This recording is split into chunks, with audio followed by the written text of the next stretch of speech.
Good afternoon, Maine. This is the Muddy Waters podcast. We're having a busy week here with a lot of different interviews going on. So I am your host, Chuck Ellis, as Truth Slinger initially named me, your swamp guide to help you navigate the muddy waters of Maine politics. So thank you guys for joining. We exist because, unfortunately, the mainstream media, especially including here in Maine, spend way too much time pointing you to what's happening in Washington, D.C., which does matter, but there's stuff that you can actually impact in your backyard. We're going to learn a little bit about that today with one of the candidates and one of the current school board members. But there's stuff that you can do locally. And so we try to highlight what's going on here in the state of Maine and to help you better understand what's happening so you can know how to vote. And we do that in part by interviewing current school board members, people in politics in Maine, as well as candidates and other people from around the state. So thank you. Today we have with us Anthony Shostak. Did I say that right? Shostak. Shostak. As soon as I said it, I was like, I know I'm wrong. Everybody says it that way, so don't worry. Oh yeah, well, as long as I spelled it right, that's the main thing. Yeah, you're good. Well, so thank you so much for joining us, and thank you for doing the. I think people say that being involved in politics is a thankless job, but it's even more of a thankless job when you're dealing with the lower, we'll call it the lower level, which is some of the most impactful level of politics, which is things like the school board, where you deal with a lot of crap and nobody seems to care that you exist, except when they're mad at you. That's pretty fair. Yeah, I can say that on my campaign, I've had an awful lot of people say thank you for the work, which is really gratifying. But it's true that for the most part, it's invisible work that nobody even really ever thinks about, unless they're really mad at the board for something. Yeah, no, that makes sense. I think it's most people. Well, this is like, talk about government. Like, one of the problems that I think we have in our country, in our state, in our cities, whatever, is that people don't really know how our government works, right? Like, again, this is part of the problem, is that the media is supposed to exist to inform the people, right? And so if they were actually doing their job, they would be trying to point you as much as possible to what's happening in your backyard. Because that's the piece that people are the most ignorant of. And again, it has the most significant impact, but instead everything's pointed nationally. And I remember taking a government class in high school, and I'll tell you that I don't remember anything being taught, very little if anything, being taught about like state government. It was all everything that I remember was focused on national. I remember there were primaries coming up, and so we did some like fake primaries where one group of people pretended to be John McCain, the other group was George W. Bush, and we debated each other. We studied the candidates and we debated each other, and I knew how many people were in the Senate, U.S. Senate. I knew how many people were in the House. These things I remember, but I didn't remember anything about local government, especially like municipal government, where most people just are ignorant of.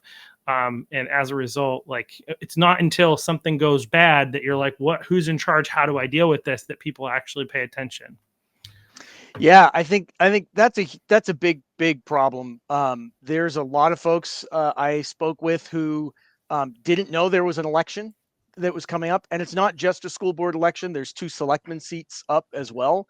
And so, I mean, it's really, this is very local politics. It's about your town. It's about how your taxes are being spent as locally as it gets, right?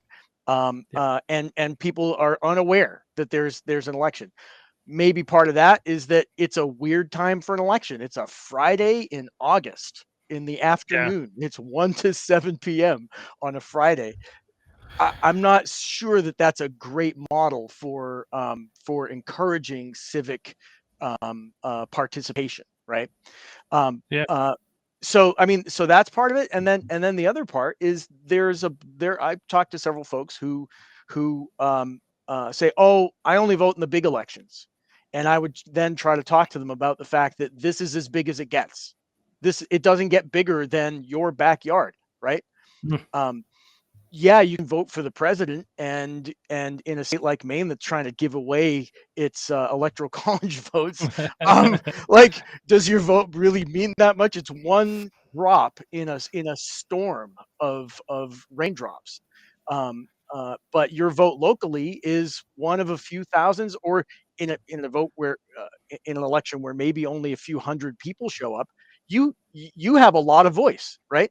Yep. So so getting people to understand the um, the the the civic landscape and how they can shape it with their participation is a huge question, and I'm not sure what the answer is there, because most of the time, it's kind of boring stuff, like, do we need a new plow truck. Do we approve the motion to buy a new plow truck? That's not very exciting, right? But that's, it's meat and potatoes stuff. And if you learn how to cook well, you can make meat and potatoes taste pretty good, right? Yeah.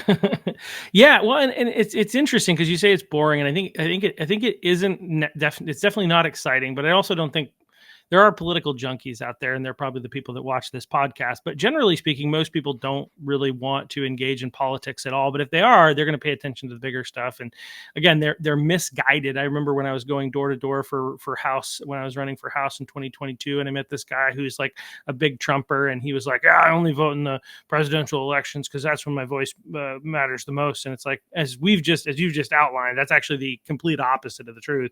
You have the least impact on a presidential election and the most impact on your municipal races, because again, one vote out of, like, even if you're looking at the state of Maine, because one vote, your vote can determine how, at a smaller level, with I guess the smallest level at the presidential is, the fact that we split the CD1 and CD2, right? So like there's what, 300,000 people, so one out of 300,000, and you could participate to a very small degree in determining where that one goes, and then also to the state level.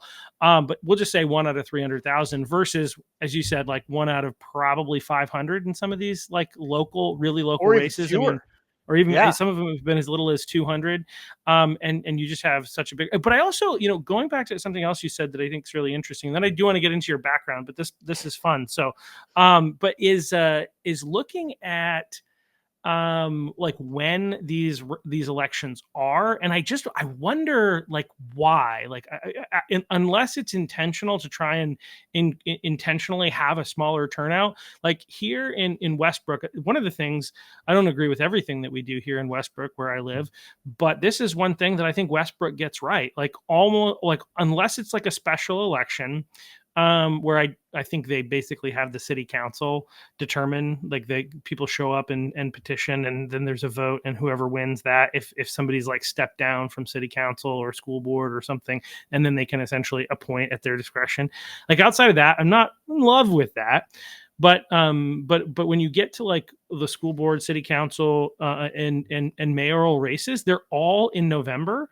The primaries are always, if there are primaries, they're during the same time that the school board vote is. There's no primaries for those races. What am I talking about? Anyway, but they vote on the school budget, in June, when the primaries would be. I think that's what I was trying to say. And then they vote on city council and school boards in November. Like, it's so, that to me is like, if you're looking for highest voter turnout and ensuring that most people as possible can impact an election, I don't understand why because especially since there are already things that need to be voted on those days as well.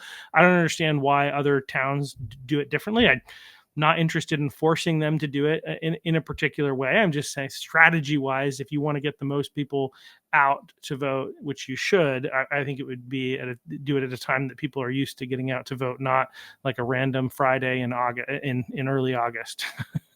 Yeah, yeah, I agree. I think making participation easy, um, um, difficult to miss is a great idea, right? Because you want people to participate. So yeah, I would love to see some sort of rethinking of when and how these votes uh, or I guess just when they take place. Yeah, no, that makes sense. So you're already a school board member. Like I think well, I know I met you back when your school was considering revising Title IX related stuff and coming into compliance with Donald Trump's. It's kind of interesting because it's like there's a lot of focus on Donald Trump's executive order, but the reality is it's also already without his executive order federal law, because the Title IX is federal law, and Title IX was the revisions that had been put under the Biden, the 2024 revisions were determined to be unconstitutional. So they were removed and it was automatically reverted back to 2020, the 2020 revision. And so we shouldn't have needed Trump's executive order. But either way, Trump's executive order has led to all this stuff. And, Representative Laurel Libby's fight against Ryan Fecto, and that kind of resulted in Janet Mills standing up to the tyrant Trump, as she likes to put it, or just looking like an idiot in front of the Trump and all the other governors, and deciding that she wants to take it to court rather than comply with federal law. That's kind of all that stuff has really led to the school boards taking a look at something that they really should have taken a look at anyway. And I was excited to be there. I don't love going to school board meetings, but it is an interesting experience, and seeing the games that get played. And one of the things that I'll say about you is that, like, I'm impressed by how incredibly patient you were with the games and shenanigans that got played to try and stall and find a way to make sure that vote didn't happen that night. Well, thank you. I try to be patient. I don't always succeed, but it's part of being an so I'm an educator, right? So I work in an art museum. I've been a museum educator for more than 30 years, and when you're an educator, you have to understand that some people don't get it, right? You can explain something to a group of 30 and most of them will get it and some people don't. And you have to meet those people where they are and help them understand the thing that you're trying to get across without losing the people who've already gotten it, right? Yeah. So it's and and I'm a parent, so you have to kind of constantly be saying the same things to your kids over and over again until they maybe learn the lesson, right?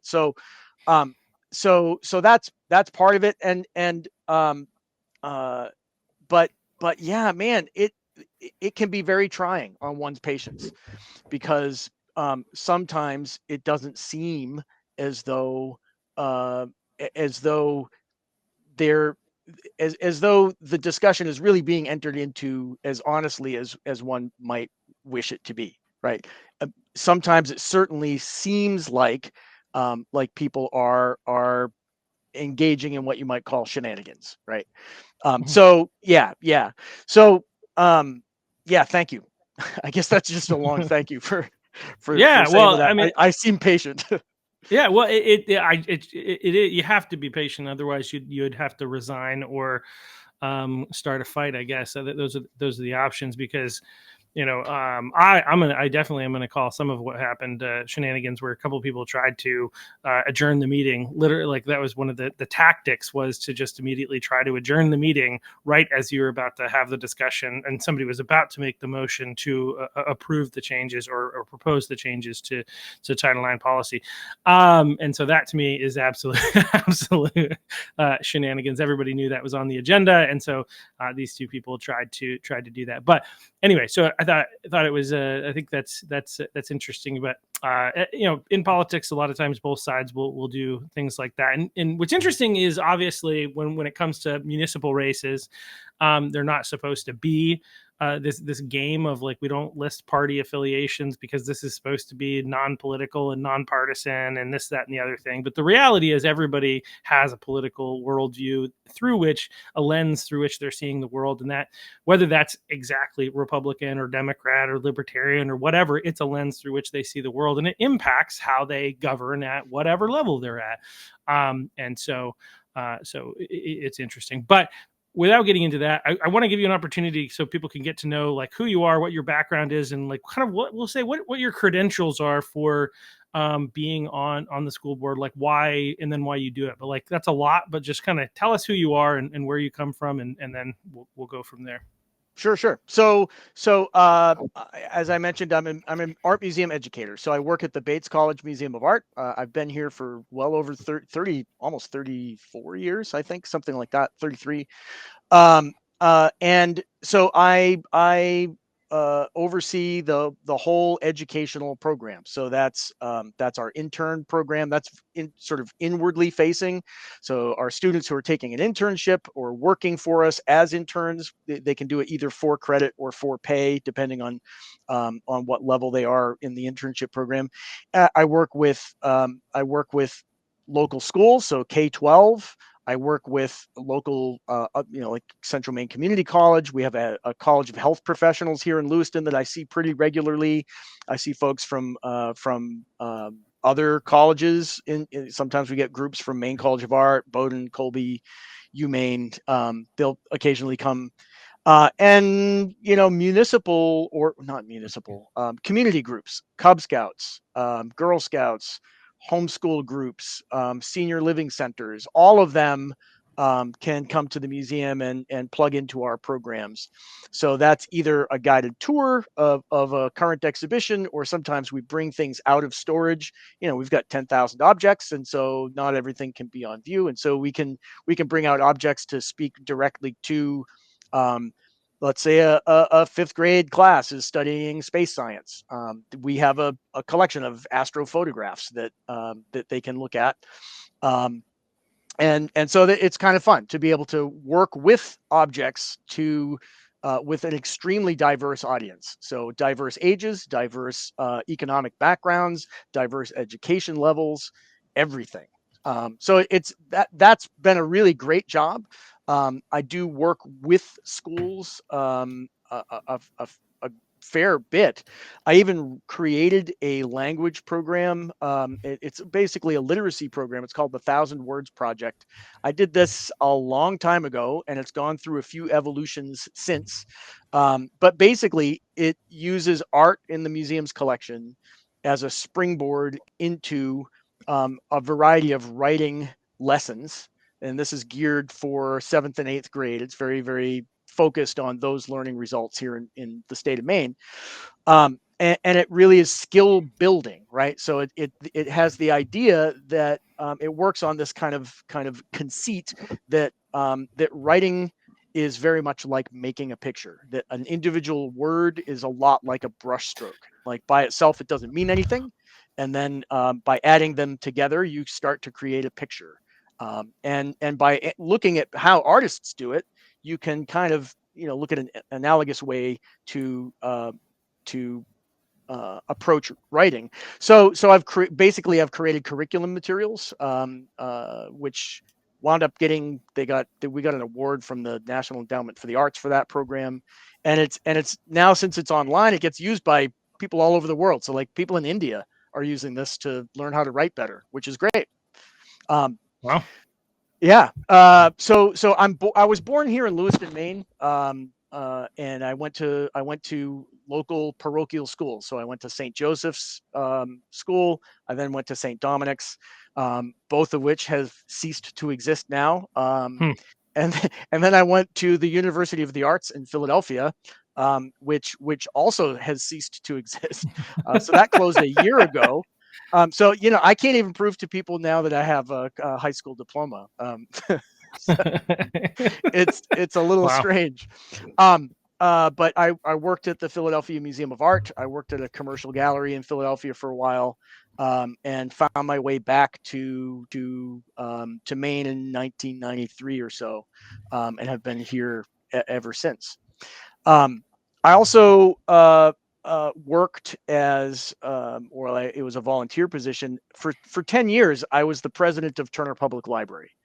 And Turner Public Library, despite the fact that it has the word public in its name, is a private library. It's a private nonprofit, but it is open to the public free of charge. And so I was recruited onto the board. I was I was on the board for a year, and then I was a vice president for a year, and then I became president. And they changed the bylaws so that I could remain president for way longer than normal, and that was a really great experience. So, dealing with budgets, dealing with strategic planning, dealing with mission statements, trying to create collections that would be relevant to a pretty interesting rural community, was, I think, a really great opportunity for me to grow in some really fun ways. So that's some of the stuff that I bring to the school board. I've gone through, here at the museum, I've gone through numerous, you know how many director searches have I been through now? It's like four, something like that. Wow. So there's been that. There's been departmental reviews that are systemic, um, uh, you know, systemic reviews of exactly what you're doing, why you're doing it, things that you might want to change in order to streamline things or correct courses. And so, that kind of strategic work, I'm able to bring to the school board. So yeah, that's kind of that realm of things. I'm Hmm. also a Yeah. I'm a musician. I play five-string banjo. I play uilleann pipes, which are probably the cruelest instrument to have to learn how to play in the world, because they're super hard to keep in tune. Um, and I'm a father of two wonderful kids, and a happily married guy to a wife, Crystal Nicholas. She's somebody I met in art school, and we've been together since, basically like 1992, something like that.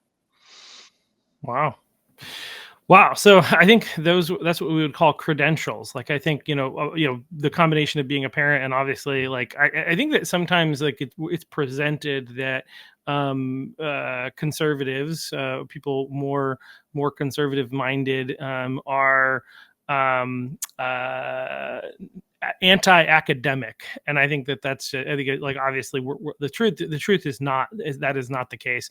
um and so anyway, I just think that's interesting. So worth noting, I guess. But yeah, obviously you have experience in education. You care about education. This is what you worked at a museum connected to a university or a college, I should say, technically, for a long period of time. You're pro education, because I highlight that because sometimes what's levied against people is that advocating, for instance, for not overly raising taxes means that you hate education. And I don't know what principles you're running on necessarily. Let you get there, and what you've been focused on. But you have mentioned, I think, taxpayers already. I think, yeah, I think that you can be interested in fiscal responsibility while also caring about education, I guess, is the point the point that I would make. So, Yeah, uh, yeah. Well, I think it's important to point out too that, so my wife and I homeschool our children. And the way homeschooling works is, just because you're homeschooled doesn't mean that your kids can't partake in some parts of public education. So once our kids got into high school, there's coursework that it's just kind of too focused, or too technical for us to teach. So, my son Oscar took a welding class at the school. He took Latin. My daughter took a foreign language. There are things like that I'm just not really capable of doing, without a huge investment in time that I don't have, right, to learn right. Latin. Um, so my You kids have can't afford taken a part. you couldn't afford a private tutor? No, no, I really wish that I was part of that club, but I'm afraid I'm not. Yeah. Um, yeah, so some of my critics like to, oh well, they're homeschooled, so therefore they're against public education. Nothing could be farther from the truth. It's just that I believe in choice, and in our case with our kids, especially our son,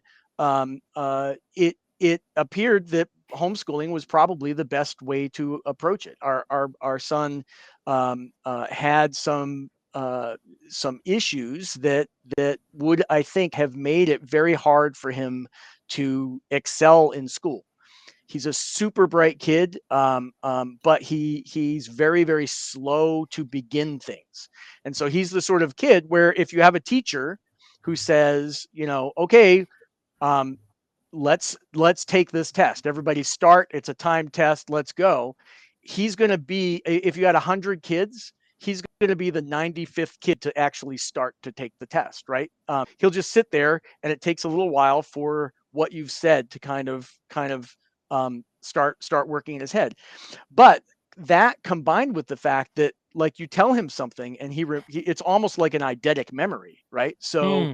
he can he can he can see a license plate, and he will remember that license plate number for years. um Wow. so he I think he just would have been super frustrated in a traditional school environment where the teachers oftentimes have to spend a great deal of time working with kids who really need a lot of help to get where they're going, and then the rest of the kids, I think, a lot of times are, you can let them, you can rely on them to do what you've asked them to do. Most kids are actually not bad at doing that, but I don't think he would have thriven in that environment. So we homeschooled him. We plugged him into the programs that we thought he would really benefit from, and then he wound up going to the LRTC. That's the Lewiston Regional Technical Center, I think is what that stands for, where he was able to do a little bit more of the machining stuff or the engineering stuff. And then they recommended that he go to Central Maine Community College as a high school student. They had this sort of step up program. And so, like, he's like a junior in high school, and he's like taking CMCC courses and loving it. So he's well in, and now he's fully enrolled at CMCC in their machining program, and he loves it. So when people say, like, well, what do you care about public education? Well, it's been great for me, right? It's given my Hmm. kid Latin. He really enjoyed Latin. It's given him this introduction to a trade which he loves. He's a really hands-on guy. Like, for fun, he repairs old chainsaws. Like, he just taught himself all of this stuff. Um, it, Glad some people like that. I am not one of them. yeah, he's great. I woke up one morning, I look out my window, I've got my coffee, and I'm looking out the window, and the back half of my car is taken off, and there's my, like, 13 or 14-year-old kid. He's just like, Dad, I just thought I'd repair this thing, but I had to take off the whole back of the car to do it. It's like, okay, Oh man. cool. I hope it's gonna work by 9 o'clock. Right. Wow. Yeah. Yeah. No. So it's interesting. So no, you obviously, even though you homeschool, you like, you see value, and more than that, you used and appreciated the value. I think that the other aspect of, like, the idea that somebody who homeschools their children can't be involved in, or shouldn't be involved in, school boards. Number one, it's anti-democratic. The people can vote for whoever they want to vote for. So that's number one. That's silly. But number two, like, if you're homeschooling, I think you probably have some knowledge and insight into what is helpful at, educating children, that maybe somebody who works in a bank or works in a different field doesn't actually know and isn't actually aware of. So it would seem to me that, like, contrary to popular belief, seems like it's actually something that could be really good. I think so. I mean, you have to, I mean, unless you want to just make everything up yourself, right? unless Yeah. you unless you want to just say, okay, I'm going to create my own math lessons and all of this stuff. You have to research the kind of curricular materials that are out there. You have to compare one against the other. What math program are we going to use? How are we going to use this math? Are we going to use that one? And that's for every single subject, right? Like, how are you going to teach your kid history? Are you just going to kind of wing it, or are you going to look at what some things are that are commercially available and plug into one of those? Are you going to use a few different things and piece them together? I actually brought this up. On the school board a year or so ago, we decided to split one of our committees. It was the curriculum and policy committee, and over the course of 2 years, like, I was appointed onto that committee my first year on the board, And and over the course of 2 years, I said, we're not doing any curricular work. We every once in a while we have a meeting where the assistant superintendent tells us this is the stuff that we're doing, and we're just sort of expected to nod and approve or something. And I said, we're not really doing any curriculum work. It seems to me like this would be its own committee that just does this work so that we know that there's enough board oversight of the curriculum. And so when that change was made about a year ago, our board chair said, Anthony, what do you think about this composition of the committee? Because the board chair gets to appoint who gets to sit on the committees. On our board, that's how it works, right? That person has that power. Personally, I think that that's way too much power to give to somebody, but whatever, that's the way the bylaws are, and that's how it is. And I said, well, um, I think I'm probably as qualified as anybody to be on this board. He said, well, I think we should have this person on because she's a teacher. And I said, well, personally, I think that is a reason to not put that person on the board, because that person is so invested in curriculum already because of what that person has to use where that person teaches, and I'm purposefully using that person so that nobody knows who I'm talking about, right? So, Mhm. um, um, uh, because I don't want it to be a personal thing about that board member. It's really about the fact that when you are professionally engaged in using curriculum, right, you get kind of invested in one thing or another, right? And so I just think, well, I'm not invested in anything, but I've had to evaluate different curricula, and so I think I've got something to offer on that committee, but I was not allowed to sit on that committee. Okay. So I, there it is. It's a little it's one of the things that I have many disagreements with our board chair, and that's one of the ones that I personally I think was a mistake, but it was his call, so that's just how it is. Yeah, interesting. Well, yeah, I think I can see pros and cons about having. I think in general, I think my question would be more about like who's open minded and who's looking to find solutions versus somebody who's maybe coming to the table with already having a solution and not interested in being open minded. Right. That's regardless of what people's backgrounds are. Personally, that's kind of how I think look at things and kind of evaluate. But either way, I think yeah. To your point, like your experience and having to evaluate curriculum and kind of figure out what's going to work best for your kids gives you some knowledge and insight that somebody not engaged in the process wouldn't have. And so I think it makes people who are I think homeschool parents have a really a great knowledge and insight of the education process that some people probably don't see or understand why that would be valuable. But that being said, so like what I guess so how long have you been on the board? When did you first run? What kind of what motivated you to get involved? And then yeah, and then kind of walk me through that experience of getting motivated, running, and joining. Sure. It was in the COVID madness that I decided to run. So I had it was the same. It was really the same year that I was leaving the presidency of Turner Public Library. So I was really looking forward to not having all of this responsibility, right? I was like, I'm gonna have some extra free time now. This is gonna be great. These house projects that I could really sink my teeth into, and maybe read a few extra books.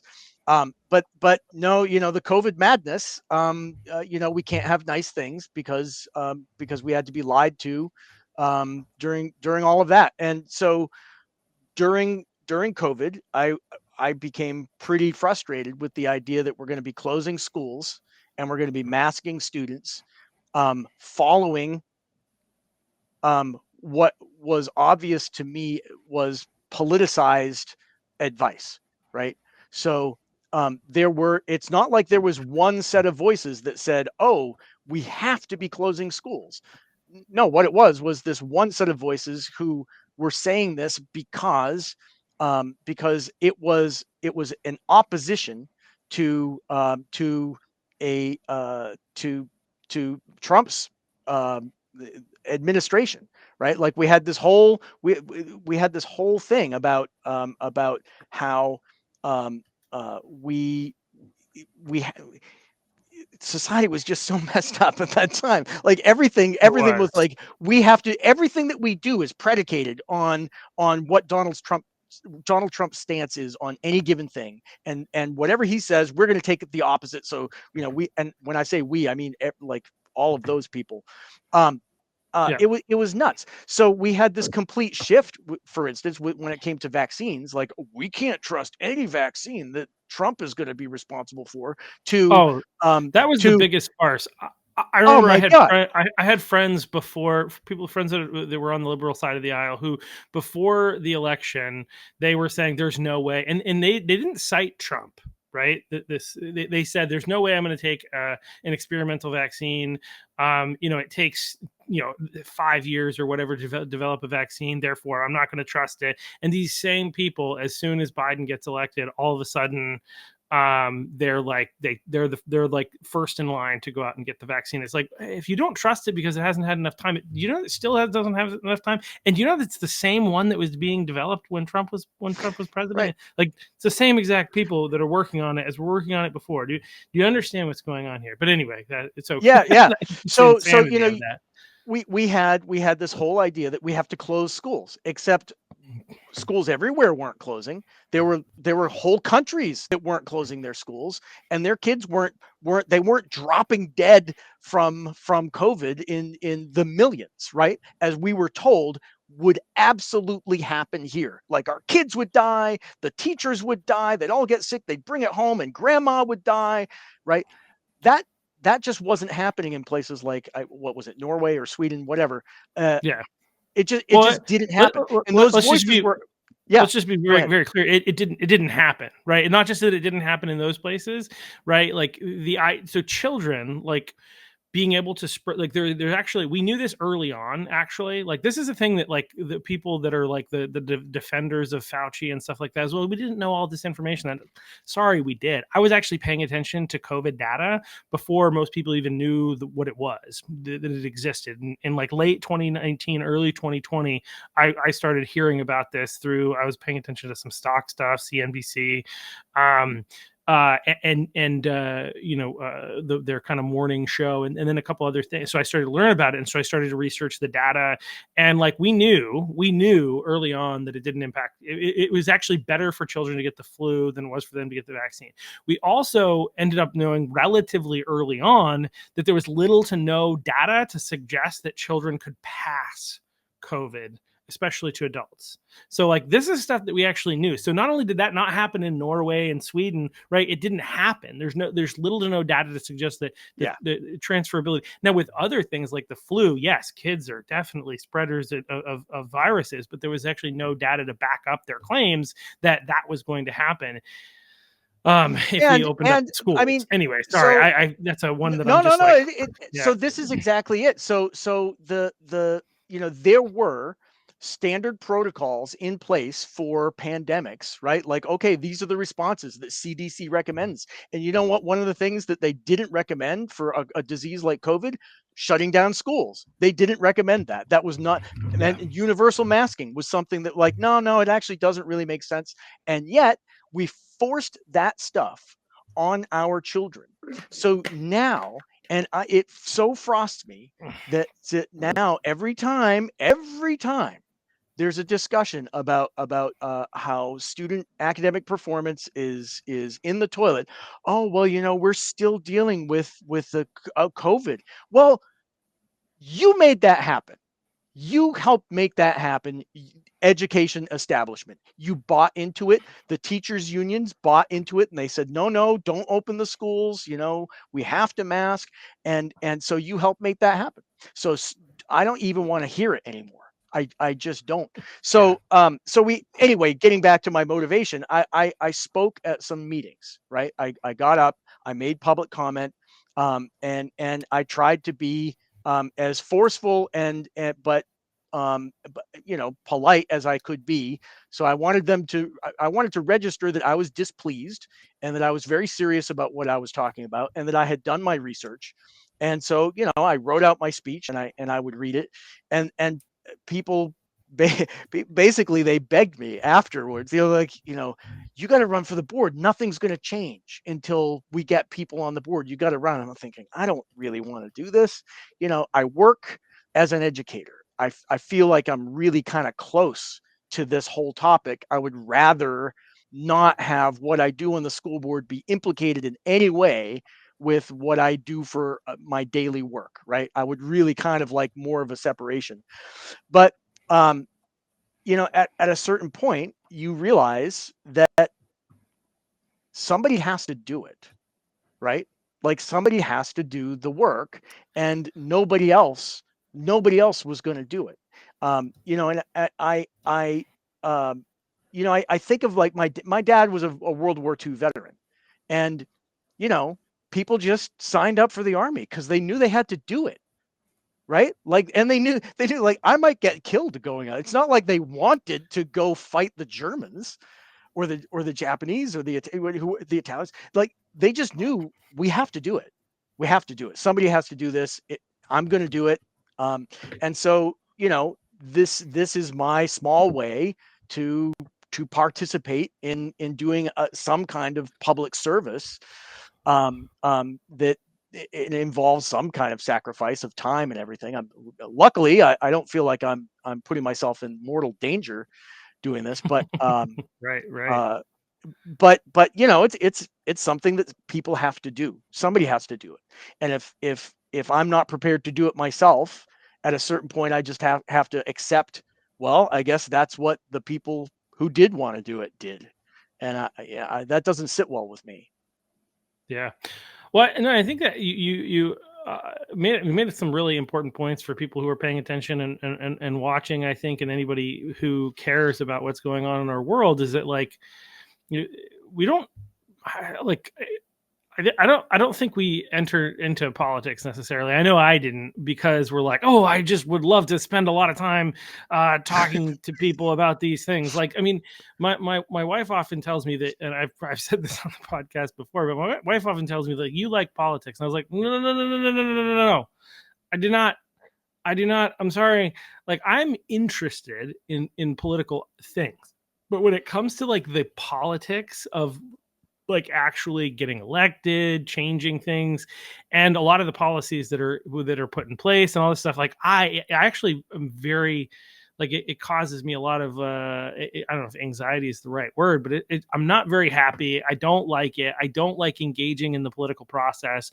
It is a pain in the butt. And running for office, oh my gosh, that I ran for House twice, and going door to door and talking to people, especially when people who disagree with you. Some of them, it's very challenging. Some just are incredibly rude, and caustic and nasty, and then others are just very uninformed, right? Like, so like one of the things that it's sad and it's frustrating because it's like, well, this person unfortunately is just not going to get it, right? Where I'm coming to talk about, I was running for House, and they're like, I think they're doing really well in the city, and I'm like, that's not how our government works. But you can't really, especially when running for office, it's a lot. This is where the podcast fits well for like what I think I'm more geared toward, which is like helping people understand how things work. Because like when you're running for office, they say your job is not to educate people. I wish that it was, but ultimately it's to get elected, right? And so you've got to do what you need to do to get elected, ethically. But that for the most part, that's not educating people. And I would go door to door, and I talked to this one guy, and I said, I was trying to help people. I was trying to get better at this. And I was like, I'm trying to help, run so I can represent you in Augusta. And the guy's like, oh, I've got a couple people from Augusta here if you want to talk to them. And I'm like, no, no, no, no, no. Like, you don't understand how our government works. Right. I would be representing Westbrook in Augusta. And it's really challenging. So politics is not easy, but we do need people to step up and do it, and not enough, I think, reasonable rational people are doing that. Unfortunately, there's too much too many people sitting on the sidelines, and we need more people to like think about like, man, what even with the sacrifice that's involved, it is a sacrifice. But the question is, do we care enough about our society to make that sacrifice, or would we rather be doing fun things and cruising on a boat or going out with friends and this, that, and the other thing? It's like, as fun as those things sound, number one, they're not nearly as fulfilling as doing stuff like this that actually positively impacts our world. So you're going to get potentially, yeah, but also, like, again, if everybody does that, then where will we be? And so I appreciate you taking the time to run and pursue that, because it is a huge sacrifice, and it's not something that you need. It's not like you personally benefit out of it. It's just it's a struggle. But like, I think our country, our nation, our schools, our children are worth it. So I thank you for for doing that. Yeah, yeah. The thank you. But I mean, people should know I get paid like a couple $100 to be a school board member. I mean, So a lot of money. Yeah. yeah, I heard that and I'm like, I'm in. This sounds like really easy money, man. Yeah, and actually, I've never accepted the payment so far. So yeah. So the interesting thing is that this year, because I'm running, I thought, oh, I could actually use the couple $100. I'll plug that into my campaign. And then I found out, oh well, you have to show like these different forms of ID at the, like, to prove you are who you are. And I'm thinking, that's so interesting, because the people who are going to vote for me don't have to show anything to, to prove who they are. You know what I mean? Like, we don't have any voter ID. You can So just show up. You can register voting day usually, right? yeah. And yet I can't get paid for work that I've already done, because until I furnish these different forms of ID. It's just hilarious to me. Well, it's incredibly hilarious, because obviously you had to prove who you were in order to be able to get elected.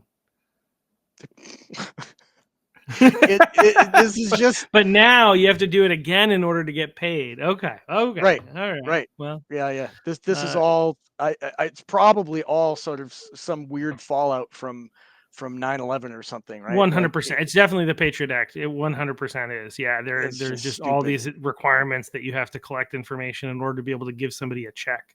Like, Right, right. it's And I so mean, so at least ridiculous. just Yeah. be consistent and make it like, Yeah. well, yeah, you need this to vote as well.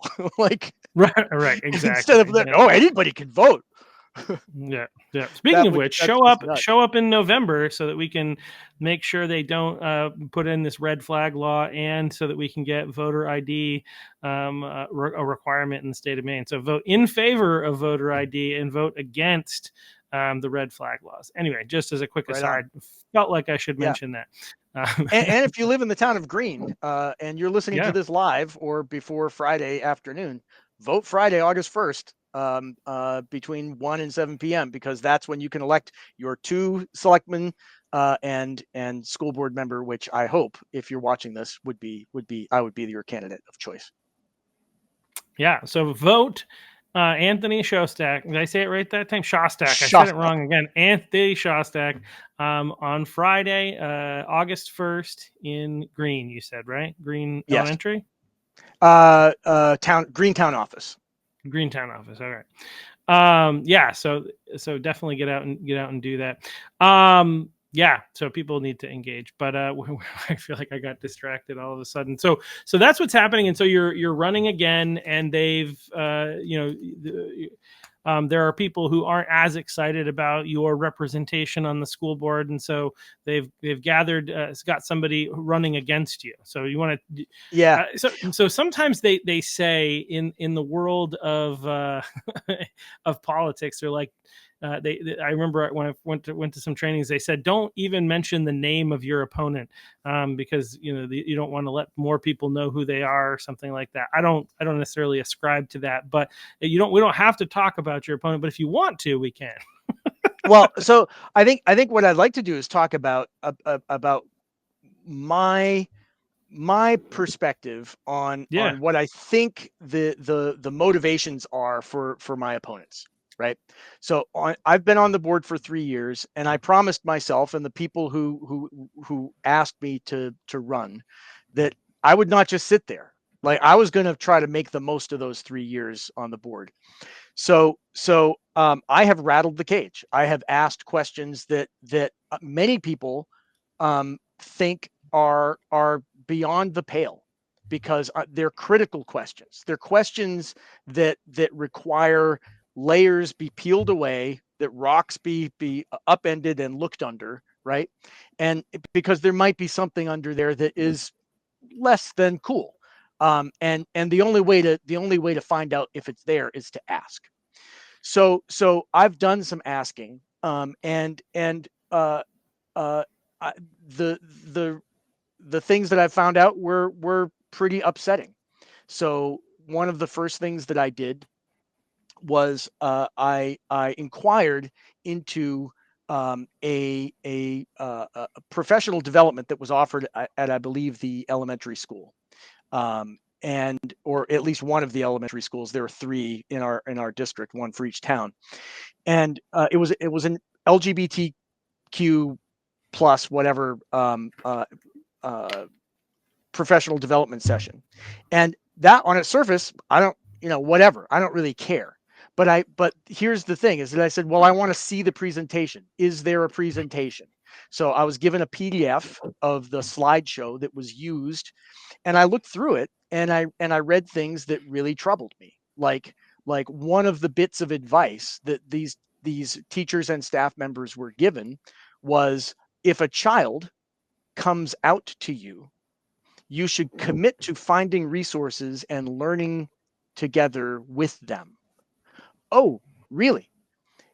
So you're telling me that without a parent's knowledge, some stranger in the schools who your child felt that they could trust, and said, "Hey, by the way, Mr. or Mrs. So and so, I'm gay," um, and you want that person to say, "You know what? I'm going to find some resources about your sexuality, and I think we can learn about it together." Really, that struck me as a little creepy, right? That's kind of what that says. Now I'm putting a little bit of spin on it, right, to make it sound perhaps a little bit creepier than I think in most cases it might fall up. But when it really comes down to it, that conversation would be against policy, and I think every school district, right? Like, you do not enter into that kind of conversation with a child. What you do is you say, "Oh, um, uh, thank you for I'm honored that you feel like you can talk to me about this, but you really should be talking to this person, and that's one of the people on the staff who actually has the proper vetting to have these kinds of personal conversations," right? So I raised this question, and I said, I don't think that this is quite appropriate, and I tried to resolve it at the lowest possible level, saying, I think that a statement needs to go out to the faculty saying, you know what, you might have been told something that was wrong in that professional development. And the answer that I got was, no, there was nothing wrong. We don't remember them saying that. Oh, well, but it's in the PDF of the presentation. No, our teachers are told, they know what the policies are, and they're expected to follow them. So I took it all the way up to the superintendent, and I was basically told, no, we're not going to do anything. So I introduced an amendment to a policy on professional development that said, you know what, professional development, if it's about a sensitive topic, should be presented to the staff in the same way that sensitive topics are taught to the children, which is that you have to be completely neutral. You have to present both sides of the controversial topic, and let them make up their own mind. And I tried to get that through. I was not able to get the board to approve it, but that's one of the things that I did, and I think that got some people's attention, right? Because I was Yeah. told, that, I mean, people spoke in public comment. There were staff who said, "We've never felt so disrespected." What's disrespectful about that? For me saying, you know what, I think that if you're a staff member in our district, you should not be subjected to political ideology in professional development. Well, I don't think that's I think disrespectful. I think you're misunderstanding things a little bit. I learned this. They taught me this really well at the bank that I used to work at, which is that um, Democrat politics is just reality. Anything Republican is playing politics. It's buying into a Yeah. religious, a political ideology. But when it has to do with Democrat policies, that's just reality. That's Right. Yeah. and I'm being facetious, but like that's literally. I mean, they're like they'll say you don't bring politics or religion or whatever into the workplace, but at the same time they're pushing LGBTQIA plus. They're pushing DEI. They're pushing during the summer of love, as we like to call it, Black Lives Matter related stuff.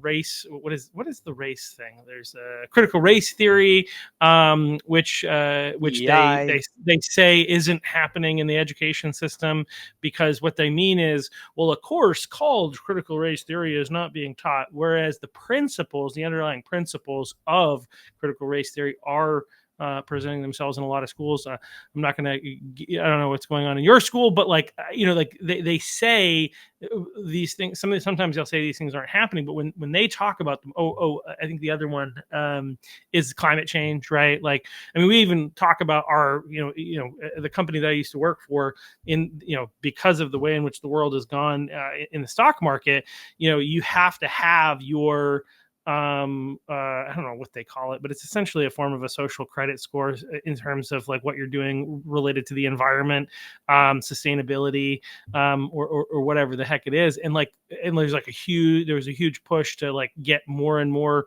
solar and stuff like that. And these things were all pushed. In fact, I was in a meeting where somebody was talking about starting up a group of people. They have these different groups, to like encourage people who fall into different categories. And so they had the LGBTQ one, and I don't have a problem with it existing, by the way. If people want to get together who agree on that and they want to encourage one another and help each other advance in their careers, I don't care. But they showed up in a manager's meeting, and they didn't do this in my manager's meeting, but I know that they did it in another one. They invited everybody. They asked everybody to respond as to whether or not they wanted to be involved, if they wanted to be on the email list, or if they wanted to be in a form of leadership. So people had to either say something or not say something. I didn't say anything. And in the other meeting, they went around to each one of the managers and specifically asked them if they wanted to be a part of it, and they had to answer. And that's just like really uncomfortable for people who don't necessarily. Not everybody agrees on those things. Those are political and personal, and they don't have a place being forced to take a position. Imagine if I went to one of those and said, hey, I want to start a Bible study, and I'm going to go around to everybody and be like, when can you make it? When can you make it? When can you make it? There's no way they'd let me do that, right? They would be like, sorry, keep your religion at home. I'm like, well, seems like a little bit of a double standard here. But anyway, I say all that to say that this is a joke. That this is the Democrats. They've been very, very crafty to train the world that advancing Democrat ideology is normal, and anything that doesn't agree with it is being political. Yeah, yeah. So I think that certainly is how it feels to me as well. So after that, we had some folks in the district who made some challenges to some of the books that are in the library collections at the schools, and I kind of looked at the whole situation, and I looked at I thought about the First Amendment and how people have a right to access to information, but we also have the responsibility to curate collections in a very responsible way. And so I just thought, well, what we need a revised set of criteria for our collections that says things like, yeah, obscenity is not allowed, right? Because Mm-hmm. Maine has an exemption for schools and for libraries, to the law that if you or I were to give one of these books to a child, we We would could be. I mean, it's criminal, right? As we far could as be I know. we could be arrested. Yep. Yeah, yeah. And uh, so I worked with this grassroots effort to, we had 500 signatures. 500 signatures in our community. There's not a ton of people in our community. 500 is a lot of people to sign on saying, yeah, Yeah. we don't really want this. And so we pushed for some changes to the policy on the selection of educational materials. That was at least partially effective. So now, at least the things that meet the legal definition of obscenity are no longer allowed. Although, to be honest, almost nothing actually meets that. Right. So it's, however, there are some other things that we put into place in that policy that I think are really important changes. One of which is that um, one person can no longer unilaterally just make selections for the library collections. It has to go through a second set of eyes. Um, and that process, I think, again, energized the folks who are against me in this particular election, because I said the things, I pointed to the facts, I held up the books and said, this is crazy. This is crazy. This should not be in our system. And it's not because I'm a prude, right? It's not, I went to Right. art school. I drew nude bodies. I painted, like it's not that. It's understanding that there's age appropriateness for certain material, and there's a certain level of explicitness that simply is inappropriate. The film industry knows this. Like they've voluntarily adopted a system that lets parents know, like, yeah, it's probably a little too something for you at the age of 13, right? You're not Yeah. going to go see an NC-17 movie. And I Right. would hope most parents wouldn't let their kid who's 13 see an R-rated movie. I would certainly hope not. So, and it's not Well, because we're prudes. It's because it's either too violent, or maybe it is too sexual. Like, do you really want a 13-year-old getting exposed to stuff like that? Probably not. And so that was something that energized, I think, that group as well.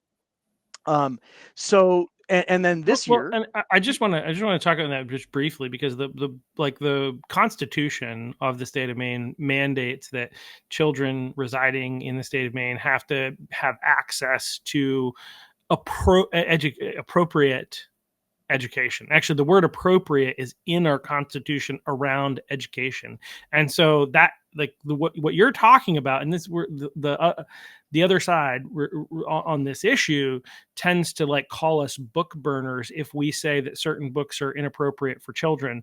Um, and then they turn a blind eye when they ban books like what was the Catcher in the Rye, Catcher, um, the one about Tom the Sawyer, or Huck Finn, maybe, yeah, um, Tom Sawyer and Huck Finn, but To there's Kill a also the one about Mockingbird. To Kill a Mockingbird. That was the one I was thinking about in particular. Yeah, they turn a blind eye when their side does that. But, like, the reality is, like, we're not talking about banning anything. You can get these things you can have access to them outside the school system. Parents can do what they want with their kids outside of the school system. It's a matter of, like, what is considered to be appropriate within the education system, which is constitutionally mandated, actually, here in the state of Yeah, Maine. yeah. So Well, so here's something for all of our listeners, watchers, today. So I encourage you all to look on your local school library website, right, and look at the collection. You should be able to search the catalog online and just look to see if there's a book called Let's Talk About It, because that's a book that we got removed, right? mhm. We got it removed. This is a book. It looks like it's kind of drawn like a comic book, right? It's clearly intended for very young people, and on its pages are advice to its readers, and it says things. And I'm going to quote here: "Porn is a fun and sugary treat, and you should research your favorite performers." Right? Why is this in a school library, right? Why is that in a school library? Um, the kid, they can't access that content through a school computer. Why are we telling them to research something like this? That is utterly creepy. That same book also has advice on things like sexting. Why are we, and again, I'm not a prude. You want to do this kind of thing when you're an adult, feel free. But I think we ought to be leaving the kids out of it, and we shouldn't be using taxpayer dollars to acquire such materials for our school libraries. So please, all of you listeners out there, this is your way to participate. If you're not going to run for school board, at least help the people on your school board who want to help, who want to try to get the right thing done, and say, hey, there's this book in the library, I really think you got to take another look at this one. And maybe it's got some Yeah. friends on the shelves that you might want to look at too, because that's just beyond, it's utterly beyond the pale. And here's the thing, I mentioned stuff like this when I'm out campaigning, right? I was at our transfer station. I was shaking hands with people, and I met this person. I'm pretty sure this person's probably a Democrat. Um, and because they were sort of grilling me with some questions, and, well, what do you think about book banning? And so I said, well, I don't believe in banning books. I believe in curating collections responsibly. And I talked about that specific book, and I quoted those quotes, and he was like, oh, I can't defend that. And I thought, okay, well, I've got him. And then he says, well, but are you a Republican? And so, like, the cognitive dissonance just like slams back in. He's like, no, I must obey the program, right? So even though this thing Yeah. is out there, it's a fact that I realize is really bad, and this guy is on the right side of that. Oh, but he's a Republican, so I can't vote for him because he's a bad person, because he's a Republican. He literally told me, Right. you're a bad person because you're a Republican. Like, okay, whatever, buddy. Yeah, well, it's interesting about that is I interviewed a Democrat representative in the House, and he kind of shares. I would call it his testimony, but not like in the. I think Christians usually talk about testimony. That's how you kind of came to Jesus, or how God has worked in your life, or whatever. And his testimony is about how he went from being an evil, tax hating Republican to somebody who cares about other people, and that's why he's a Democrat. And, and so, yeah, so I realized that other people matter and I should care about other people. And so now I'm a Democrat, and I'm like, this sounds like a spiritual thing, but you're somehow tying it to being a Democrat, which I've often said that that's kind of a religion at this point. Um, anyway, it's kind of like this strange religion. I would say that there are people on the Republican side who also are religious about their political affiliation, but it just seems like this guy literally kind of gave a testimony about how he converted to being a Democrat in the same way that somebody converts to be in a relationship with God. And he does quote God as being part of that process, but it's not any like particular God. It's just really fascinating. But yeah, his point was I was a bad person and now I'm a good person. And yeah, so like that's the crazy thing about our world is that's how it's positioned is they think they own truth, and like Republicans are bad people. And I run into that too, where I'm having conversations with people and they are taken back when they find out I'm a Republican, because they're like, it doesn't make any sense, you seem like a really nice guy. And I'm like, I am a nice guy. I don't know what's changed. Like I'm so like anyway, it's crazy. But No, we can't sorry, talk I to you kind now. of Yeah. yeah, No, yeah. no, well, and the funny thing is that I was my parents were Democrats. I was a Democrat. Voted Democrat for a while, and then I started to see, over time, I started saying, I'm not sure that I really like the program that these guys are kind of pushing, and I just slowly just kind of realized that um, I'm really not. I don't share the values anymore. I'm not sure that my values have changed a whole lot. I think that those values have just shifted. Um, I mean, I think I've changed a little bit over time. I think you tend to probably get a little bit more conservative as you get older, but yeah, I think being things like, yeah, I'm a homeowner. Like, I bought my house, it's mine, except it's not. I rent it from the government. I have to pay for it every year, and if I don't, they'll take it away from me. You know what I mean? Because of those darn property taxes. And that Yeah. that kind of stuff kind of galls me. Um, uh, but you got to pay for services and things like that, and yeah, I suppose we have to do it somehow. But um, yeah, so anyways, so that's kind of how I think my opposition got formed, was was we have to get this guy out of here, because he's not afraid to just say the stuff. He's not afraid to ask the questions, and he asks all he and these are are these sacred questions, or these sacred topics that you are just not allowed to even talk about, unless it's in absolutely glowing positive terms, right? Um, so yeah, and I've asked for agenda items that have never gotten on agendas. Like I would like a report and discussion about political activity in the schools, right? Is the and so I asked for something about not just political activity, but activities by groups, right? Individuals and groups, and that would include the Secretary of State's civil rights teams, Yeah. because I'm sorry, we can't think of that as a politically neutral um, kind of effort within the schools. Shannon Well, Bellows has shown herself to be a complete party apparatchik.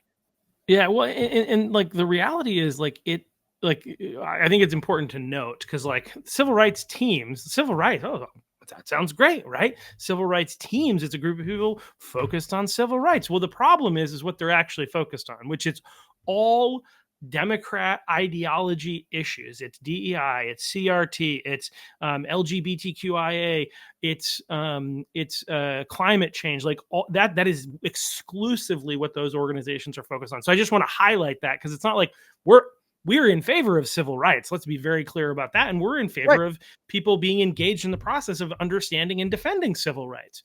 But what we're not interested in is what, especially ideology that we think is false, but but ideology that is very political in a culture where we're very politically divided on these issues. And I think the vast majority of people are against many of these, the agendas associated with them. And so, anyway, that's one of the things that's dangerous. So you asked about information about that, and you didn't get the report you were looking for. No, no, that agenda item never happened. Yeah, so stuff like that, and if I get reelected, I'm going to make sure I'm going to just keep pushing that. Like Yeah, we've got to have this reckoning. We have to talk about this as a board. We have to show, like, I'm, I'm not out for blood. I don't want to get people fired. Nothing. I just want to say, look, if this is happening, it has to stop, right? It yeah, just got it's got to stop. And it came. There was a similar issue with one of our school libraries. So a couple of years ago, there was a let's do a display for Banned Books Week, right? And I got wind of some pictures started finding their way through social media of what this display looked like. It was really provocative, and one of the things that kind of bugged me about it was that it was happening at a time that the board was considering the whole subject of the selection of educational materials, and personally, I think it is a huge disservice to our children to even be telling them that we are banning books in the United States, right? We don't ban books. right. And if you're defining book banning as we don't allow that in the school library, well, that's disingenuous. A Yeah, banned book is illegal to possess, to transport, to purchase, to sell, right? Like that's what a banned book is, right? yeah, You go to North Korea, there's some banned books there, right? We don't do yeah. banned books, but there's a reason that we don't put the anarchist's cookbook in the middle school library, right? No, Right. nobody say, "Oh, you banned the anarchist cookbook. What are we gonna do? First Amendment, everybody!" Like, no, nobody's gonna fight for that book that you're gonna take seriously anyway. So why are people fighting so hard to keep extraordinarily, like, really extreme material in those libraries on particular topics? And I just think, look, it's not banning, it's just saying we got to be responsible here. So anyway, I Yeah, trying to get back to agenda items. I asked for a review of or discussion of what happened at the next year that we had a similar thing, which basically a similar display in the library, which was again completely one sided, but a little bit less um, spectacle like. right? So it had this poster with all of these court rulings. Supreme Court rulings prove that any kid has the right to access any information that they want.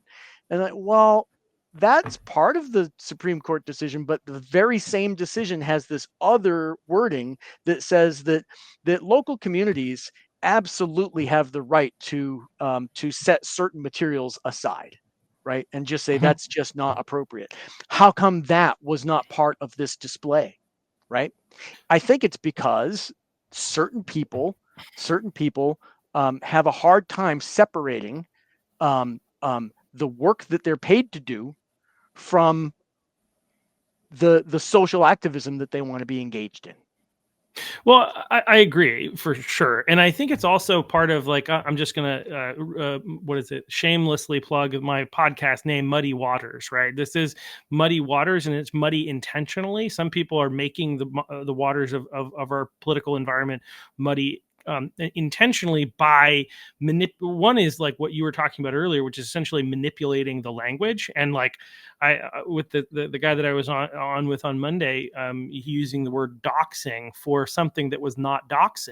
Like doxing is when you share private information about people that's not public knowledge, such as their current location, where they live, where their kids go to school, stuff like that. That's doxing, right? And they're using it now to describe taking publicly available photos, putting them together, and posting them on a Facebook page. Well, that's not doxing, but this is what they do: is they Right. manipulate, they alter the English language. And now they say that book banning something is like age appropriateness in books, and they use the word book banning because they know people are going to panic about book banning. It's like, oh my gosh, we're turning into an oligarchy, Donald Trump's going to take away our rights, right? That's the what they're trying to get across.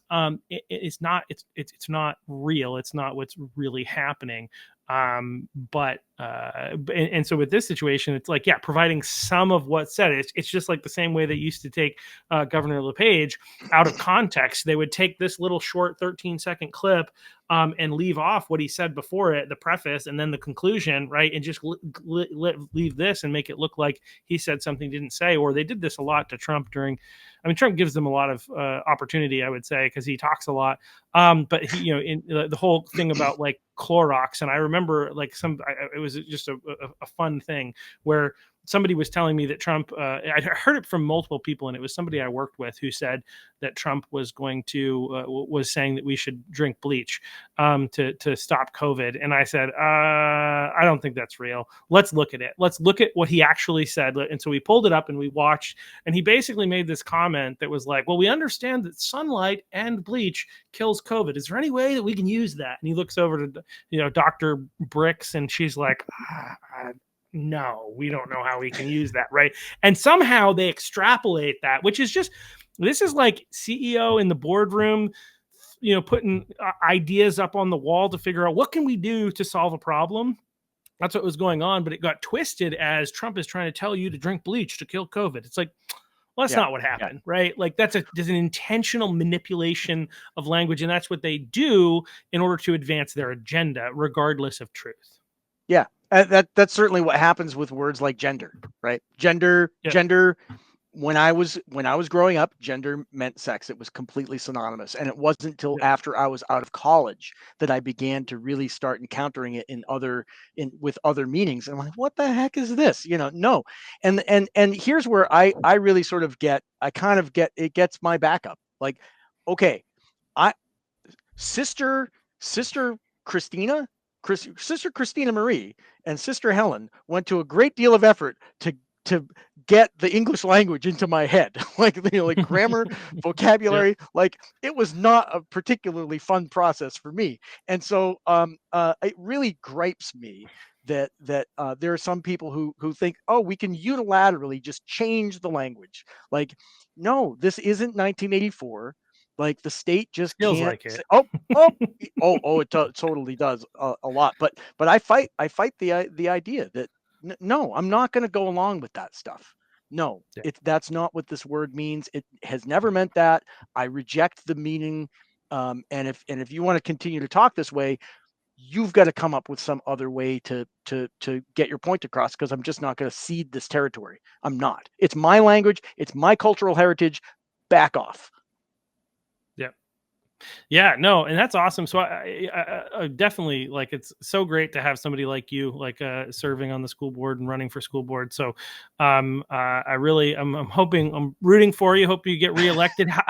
It's really close to the election now. I don't know if you have any other points that you want to get at, but it's like you're like the main thing that I thrust that I think you've put forward is they want to get rid of you because you're actually doing things. And one of the things that I want to highlight that I think you clearly understand, but like a lot of people don't realize, is that the school board is actually the ones with the power. Like a lot of people that are on school boards, like kind of cede their authority to the superintendent and basically become a rubber stamp for the superintendent. But the reality is, like the way the system works, right, is that the taxpayers elect people to the school board and to represent them, and then they primarily, this is my understanding, their job is actually to really oversee the entire school system, and make sure that at every level the school is being successful at training children, protecting children, all that kind of stuff. But they do that primarily through how they work with the superintendent, who reports directly to them and is supposed to carry out the will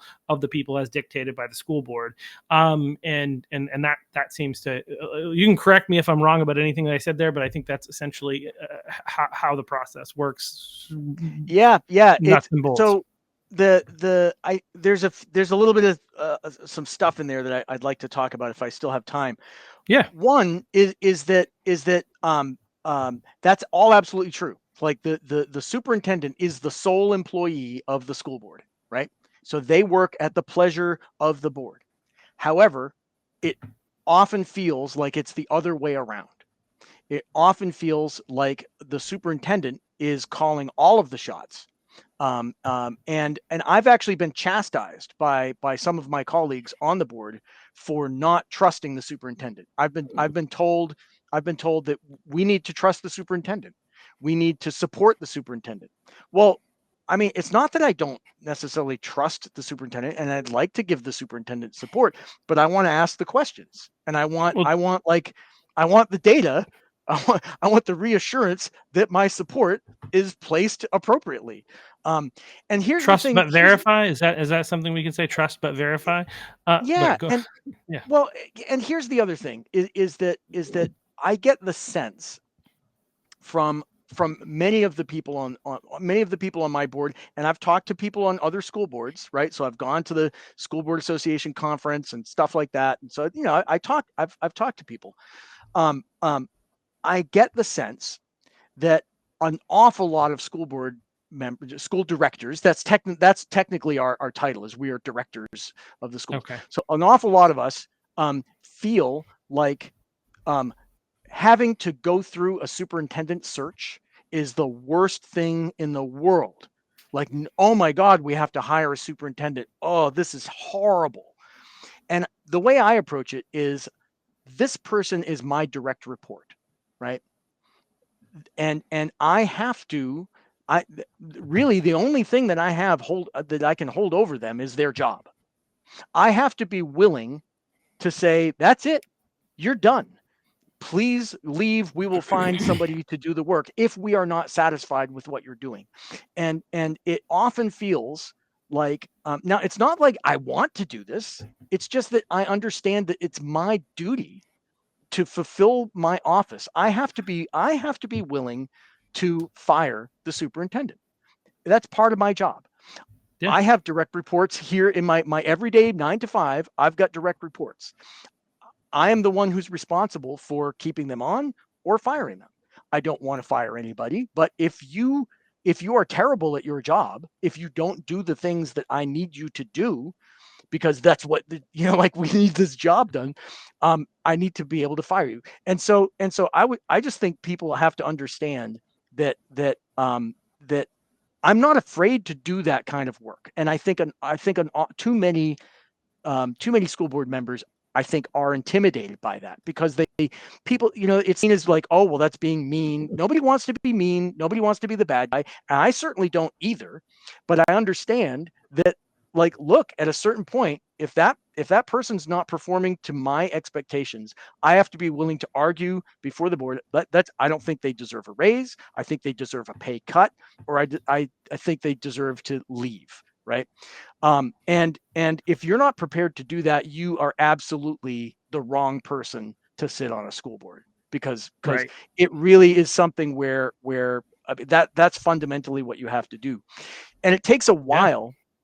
It takes a little while to kind of um, get your feet under you. You've got the Maine School Management Association, right, which is this professional suit. I don't even know if they're like pseudo governmental, right? And they're kind of like the Right. professional organization of I'm sorry, school superintendents. And then you have its sister organization, the Maine School Board Association. So Maine School Management, Maine School Board Associations, except it's the same people. You've got the same people on both of those organizations. How is Right. that proper? How are you going to have, like, because you've got the Maine School Board Association should all be about, like, no, you people need to understand that that is your employee. And yet the message we are told consistently from the Maine School Board Association is trust your superintendent, support your superintendent. And you know that's not necessarily something that you can, you should just never do it, as like, no, I fully trust the superintendent. No, everything that you do, they work for you. You have to Right. be constantly scrutinizing, did they do a good job? And it's not that you're trying to be mean. That's your freaking job. You know, Yeah. it's not like police officers are out there hoping that you break the law so that they can arrest you. They're just Right. they're just like observing and like, okay, you broke the law, I gotta arrest you. Right. That's how that works. You don't want to hire cops who don't want to be, oh well, I don't want to be seen as the mean guy and I gave people a ticket. No, he drove 80. Like, just give him a ticket. Right. Anyway, I'm sorry No, for no. that, I that mean, that's a great. I mean, a great point. And it leads to like like what I think is a larger cultural problem that largely stems from a combination of what they do in the media to what they're this that is being taught culturally about what is kind and nice. Is that there are far too few people that have the stones to do the right thing in that situation.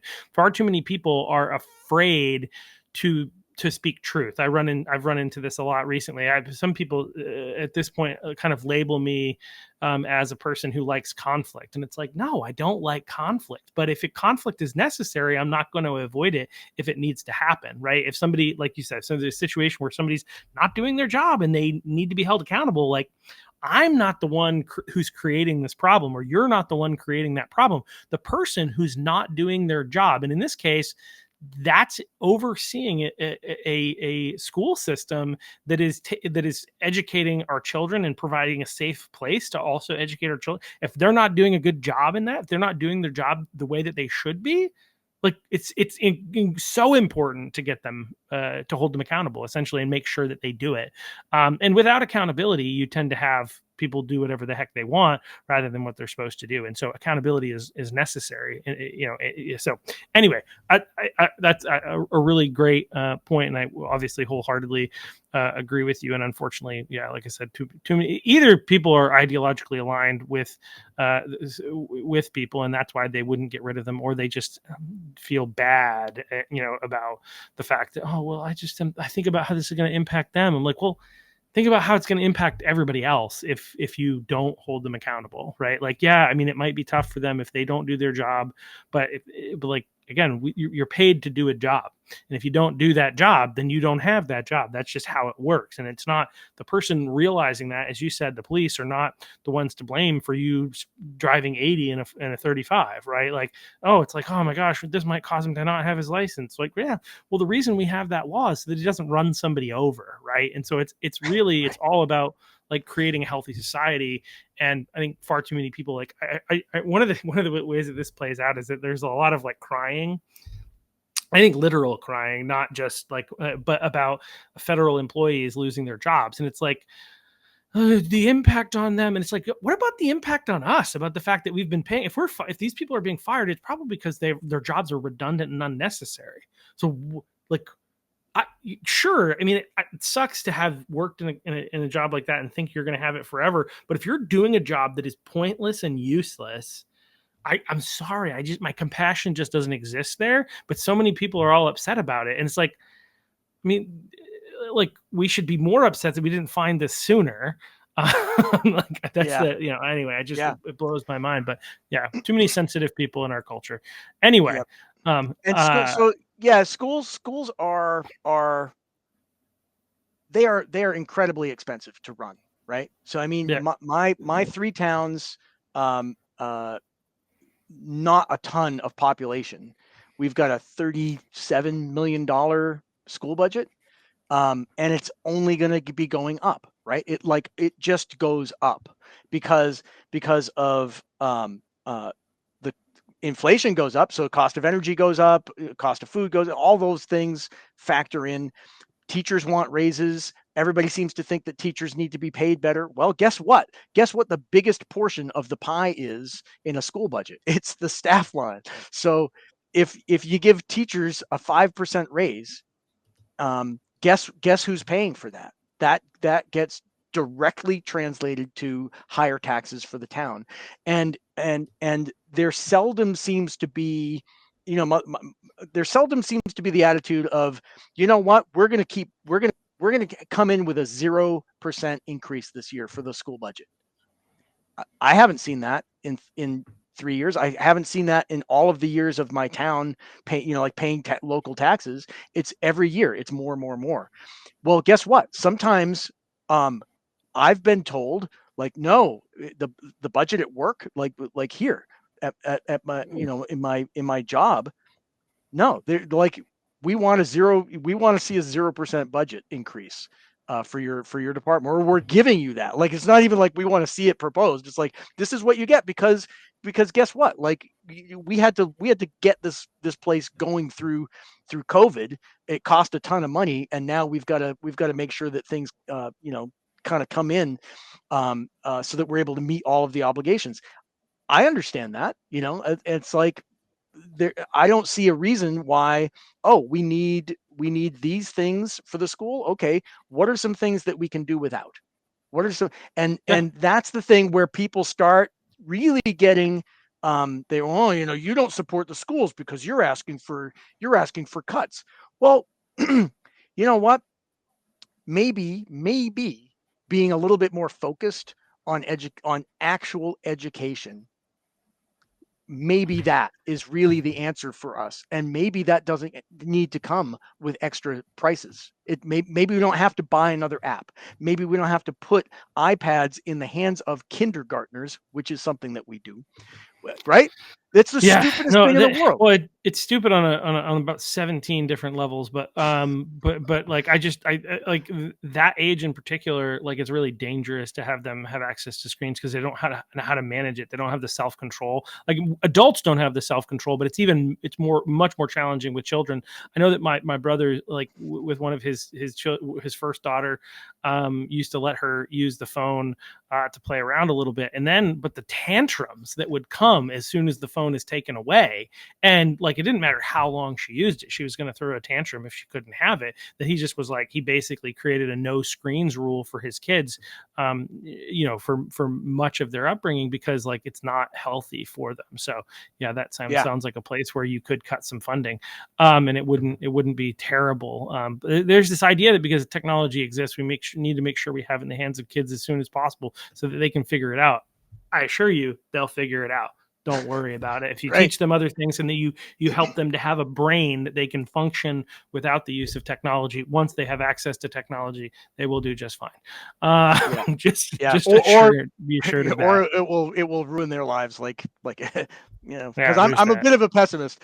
The Yeah, Yeah, so there's this idea that it's always got to be more, and some of it is just weird expectations, like the fact that parents, an awful lot of parents seem to think that they have to have this direct link to their kid all the time. yeah, I'm old enough to remember when telephones were connected to a wall with a cord, right? And your parents had no idea where you were. Like, and they probably didn't even want to know. Like, they yeah. trusted that you were going to stay out of trouble, because if you didn't, you were going to pay for it, right? Like, just keep your nose out of trouble. Have fun, get your schoolwork done, don't burn the house down, stuff like that, right? And now it's like, oh well, we don't know where the school bus is at any given moment. Well, okay, there's an app for that. We can pay for that service, but guess what? That costs money. That Right. costs money to do that. Oh, we need to have. We've already got this sport, this one, and this one, but we don't have the new in sport. Maybe we Yeah. need the new in sport because this one is the trendy one that all the kids are playing. You know what?